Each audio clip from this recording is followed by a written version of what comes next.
Hello, ladies and gentlemen. Sansanakage here, and today we'll be reading some neckbeard stories on r/ just neckbeard stories. Today's story is made by UK Encrypted 5. We beard the smelly. Hey, first timer here. I've been seeing a lot of these stories and decided I would share my own. Fortunately, this experience was over rather quick as my life choices upset the guy after he found out. For some backstory, I'm a trans guy, Bree everything. Since my family is not as supportive as I would wish they were, and because I'm still in high school, the neckbeard in this enchanting tale, we will call him Weebeard, fit the stereotype rather well. He never showered, hella greasy, and was a little bit of creep. The only thing that doesn't fit is the beard part of neckbeard. We were young, and I doubt he can even grow any facial hair at all. Weebeard was an old friend of mine from 4th to 7th grade. I was a very awkward and toppy kid, as he was. I was one of the few people who will talk to him, considering we were both very antisocial. We both became friends, along with another guy. Well, not his real name obviously. The three of us were inseparable up to the 6th grade. By our elementary school, there were two middle schools. Me and Will would go to the newer one, while Weebeard went to the old one. We stayed friends, but Weebeard grew distant. We went to different schools and didn't really have much to talk about, so the friendship ended quick. 6th, when Will, and in 7th, Willbeard had been moved to my school because his old one was becoming overpopulated. Us three quickly caught up and became friends once again, but by that point, I had made other friends and grew to like other things like drawing and anime. Whipbeard stayed relatively the same as far as I could tell. After about a semester and a half into the school year, I noticed him acting odd. Every chance he got, he would get into my personal space, sometimes even put a hand where a hand of a 7th grade boy should not belong. After about a semester and a half into the school year, I noticed him acting odd. I asked him to stop repeatedly. This upset him.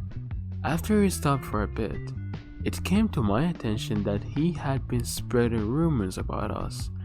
He claimed up and down that we were dating, and considering he didn't try to hide how close we were as friends, people believed him. We were far from well known, so most people shrugged it off and didn't think much of it. It upset me, so I confronted him about it. He used that as his chance to ask me out. I used that loosely considering nobody actually goes out to middle school. Obviously, I said no real fast, and that was pretty much the last time we interacted. Other than simple hello when we passed in the hall and things of that sort. Will had also pretty much ignored him. The two of us already had grown apart by then though. Close to the end of the school year, I moved away. Now that all that's out of the way, time to get into it. It's been almost 3 years since I spoke to either of them. I mostly forgot about them considering I have made new friends. I am now, I would like to say, talented artist.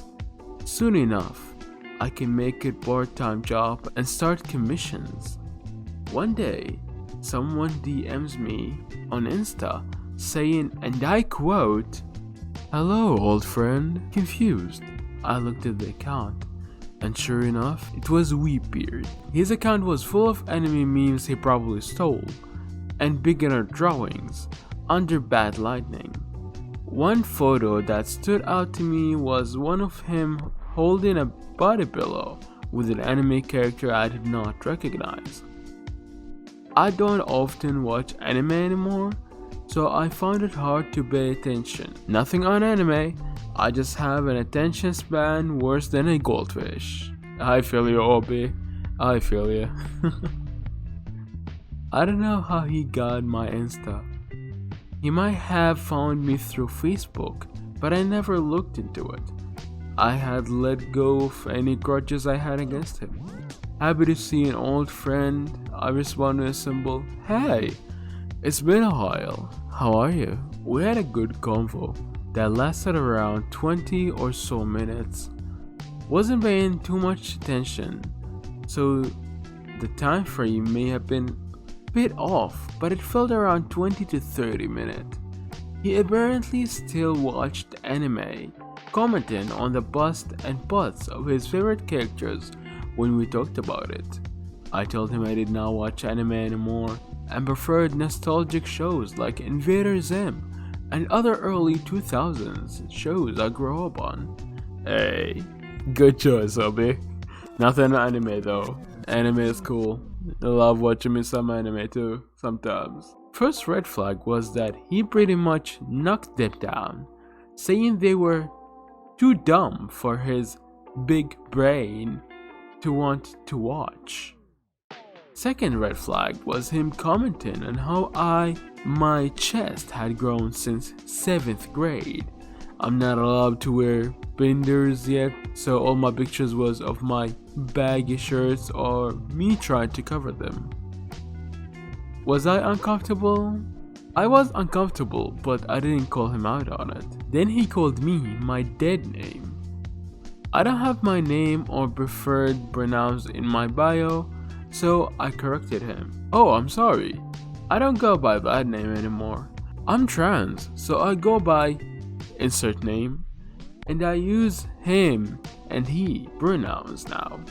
Not exactly what I said, but very similar. This quite obviously upset him, leading him to start ranting, calling me homophobic and transphobic slurs, claiming I lead him on by still looking feminine in pictures I had posted and being nice by responding to his DM. He kept trying to make himself feel better, saying he was too good for my lying horse self. He then went on accusing me of trying to turn him gay. I was particularly pissing myself laughing by that point. I wouldn't blame you, I would actually laugh too. I don't take the transphobia to heart since I got a lot and it doesn't much affect me anymore. Good on you, OP. You don't let people actually tell you what to do. If you feel that you are if you feel like you really love being yourself, you don't care what people say. Just be yourself. As long as you hurt no one, you are free to do what you want. God, I wish I got a screenshot. Before I could even respond, he blocked me and I haven't heard from him since. I deleted the chat and moved on, still laughing at it to this day. And that concludes our tale of Weebeard, the Smelly. For now, that is. I haven't heard anything from him yet, but I'll be sure to post it again if I do. And the OB has an edit, fixed a few typos and rewrote some confusing lines. You still have so much confusing lines, OB. You'll need to get back to this later. And I guess this also concludes the episode of r/neckbeardstories. I hope you like them. This is the first time I make them, and I hope you do enjoy them. I love reading those. I always wanted to make some Reddit videos, and I hope you like the voice you hear. This was Senso, and I'll see you guys next time. Quack out.